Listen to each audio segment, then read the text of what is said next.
On the corner of 102nd Street and 67th Road, I developed a mural over the course of 2 years, um, and it celebrates the history and architecture of our neighborhood, particularly buildings that underwent demolition and other buildings featured in the mural um, merit preservation through landmark status. And my mission is twofold: to preserve architecturally and culturally significant sites through landmark status and applying for national register status, and simultaneously to enhance our green spaces, preserve our trees, and I collaborated with a muralist named Gigi Chen, who I went to high school with at LaGuardia High School of Music and Performing Arts. I was a vocal major. Gigi Chen was an art major, and I approached her, and we devised this great architectural tribute, and for example, over here is a celebration of the former Trial Movie Theater, the Tower Diner Bank Building. Both buildings underwent demolition in 2022, and I wanted to preserve its legacy and commemorate its architects and builders. We also featured Howard Johnson. It won an architectural award located on Queen Boulevard, and we featured the award-winning Gulf Station building inspired by the Empire State Building and located on Horace Harding.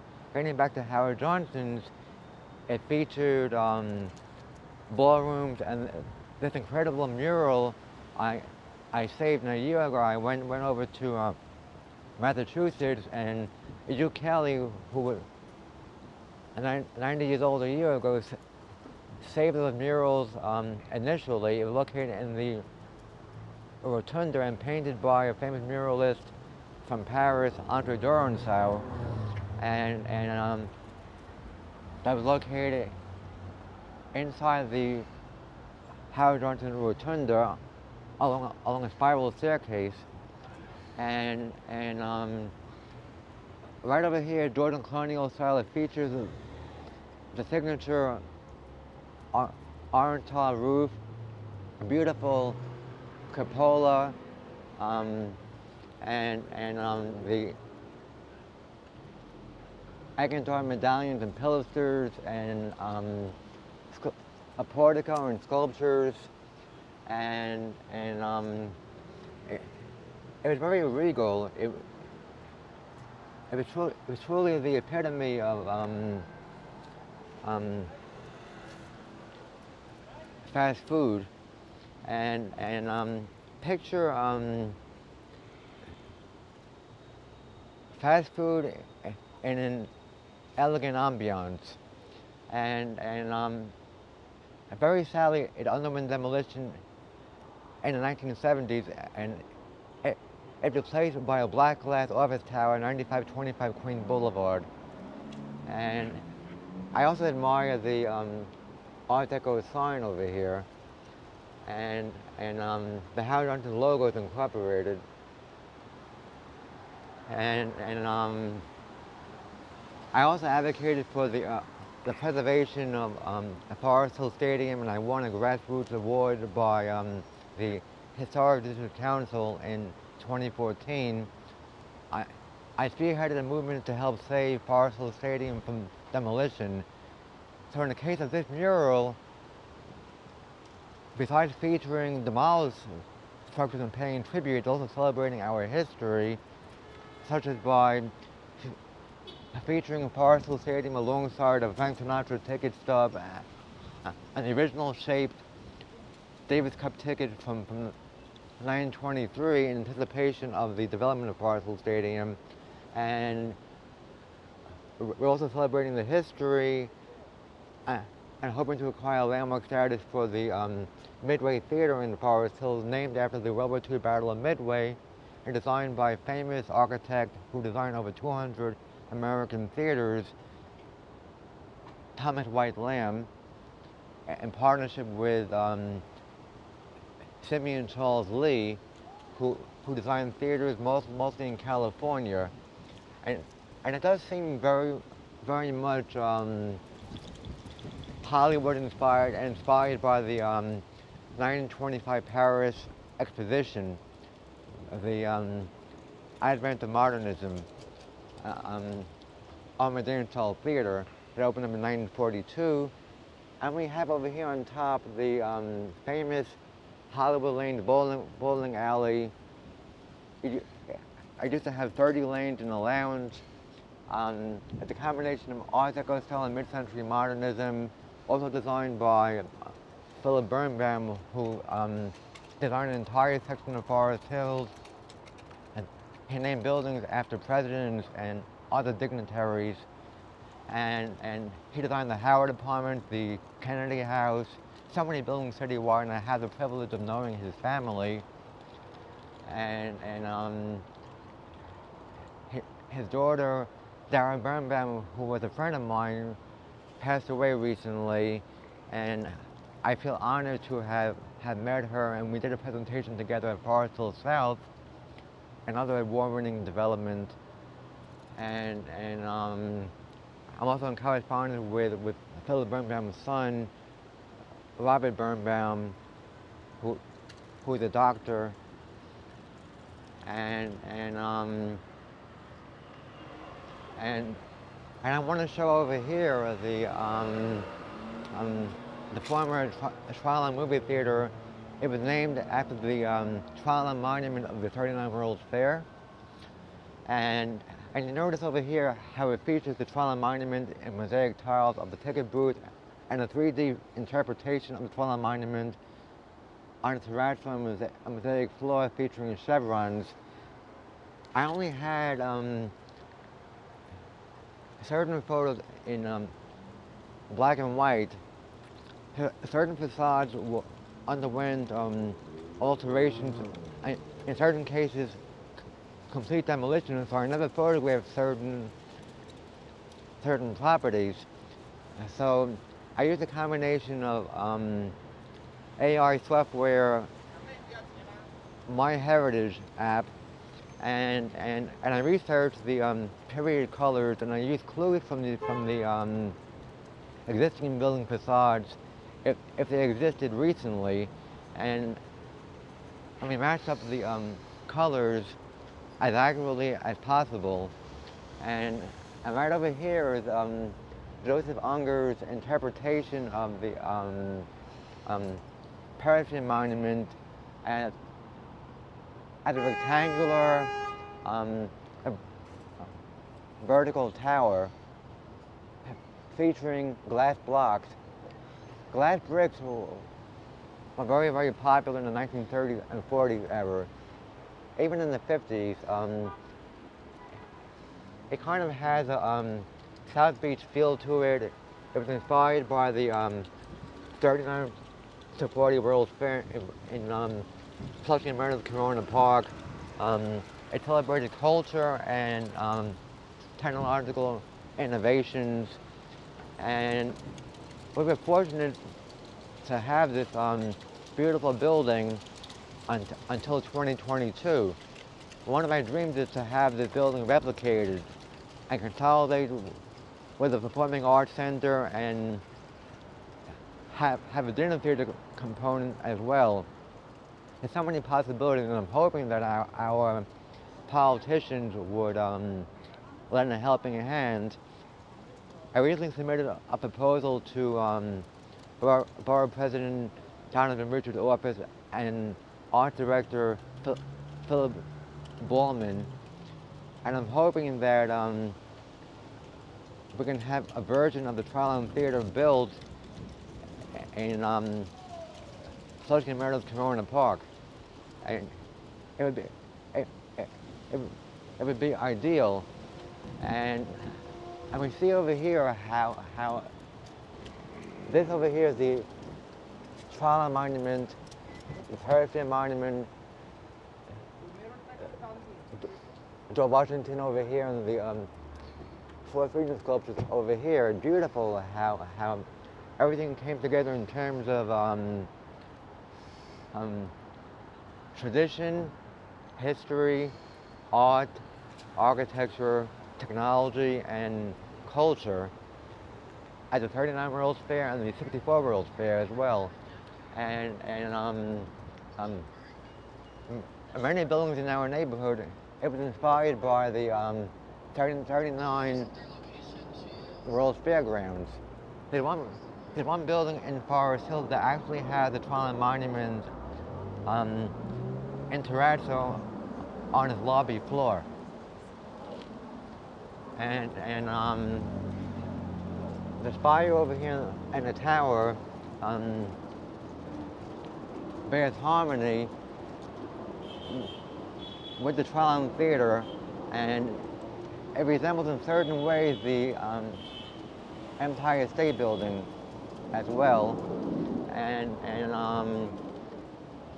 right over here is it's a beautiful Tower Diner bank building, and it originated as two different banks, City Savings Loan Association and Immigrant Savings Bank, and it became Tower Diner in '93.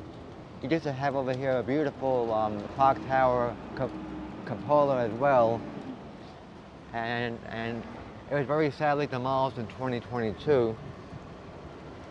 I advocated for preservation for so many years, and it fell upon deaf ears, sadly. Some people say you can't fight City Hall. I believe the opposite. I embrace power to the people, and I value the passion behind volunteers, and a landmark should be in the eyes of the majority. It's most democratic, and it's a shame sometimes how developers, they want to take much of everything away from us and replace it by sterile, overdeveloped facades. And I also have fond memories of J.D. Bakery with beautiful Art Deco style neon sign and Ravenna glass mosaic tile work and the beautiful cake displays. And in this bakery, you may have taken a number, but in this bakery you may have taken a number, but you weren't treated like a number at all. It was very friendly, family oriented, and I ended up saving the huge sign,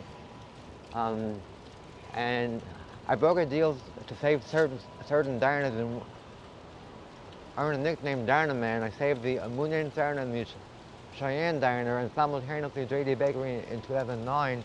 It became endangered, and the couple from Alabama who flew in and brought the Cheyenne Diner to Alabama saved the bakery sign, and I worked with them to also save a portion of the Ravenna glass mosaic tiles and certain samples of the cakes, the front door, the wooden bakery bench, the cash register was vintage, and right over here is the Forest Hill Theater. It was designed in the 1920s by Kenneth Murchison, an ultimate public buildings architect, who also designed Forest Hill Stadium, Baltimore Penn Station, the Hoboken Terminal, certain buildings on the autumn plantation, and it's depicted beautifully. It's inspired by a postcard in my collection. I'm also a Delft geologist. I have an amazing collection of postcards of the 5 boroughs spanning the 1890s through the 1960s.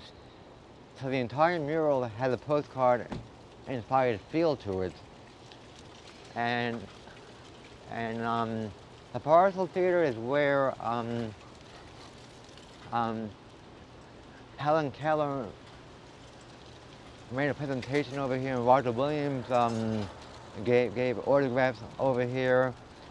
It closed up in '98, and right now it's occupied by Five Below. Not very fitting, unfortunately, but I'm very thankful the facade is preserved. I would like it to acquire landmark status. It's located on Continental Avenue between Austin Street and Queens Boulevard. And Forest Hills, that section of Central Forest Hills, it was called the Village, and with a tourist style, it's very village oriented, and I admire how everything over here consolidated over the course of a couple of years, and now we have a certain way to celebrate our history and hopefully replicate these lost buildings and preserve the existing buildings through landmark status. And right over here, I designed a sign. It's a metal print, and I curated these images. I designed this over here in Photoshop, and I'm recognizing a variety of notable architectural styles, building types, private art that feels public in a sense, and for example, over here on top, it shows over here a mural, a copper mural dedicated to the harmony of trees, animals, and people, and that was located on the top portion of Thornycroft Family Estate on 36 Road, and that mural right now is gone. Mike, we got to wrap. I'm running out of battery. Okay. So you just got to do one more thing on this sign, but yeah. Okay. I'm almost completely out of battery here. Right over here is the interior of the Trial Movie Theater, the auditorium, both sides in the Art Deco style. Right over here is the Mayfair House in Forest Hills, and you notice over here on top over here the Pegasus is a combination of sculpture and architecture coming together beautifully. And over here the famous mural designed by James Seaman, that was located on the inside of this award-winning Metropolitan Industrial Bank building designed by Philip Birnbaum. And that features a tribute to Forest Hill 952, and this mural over here, in collaboration with Gigi Chen, it features our tribute. This over here is an extension of historical murals. Mike, thank you so much for everything you've done for the neighborhood. Indeed.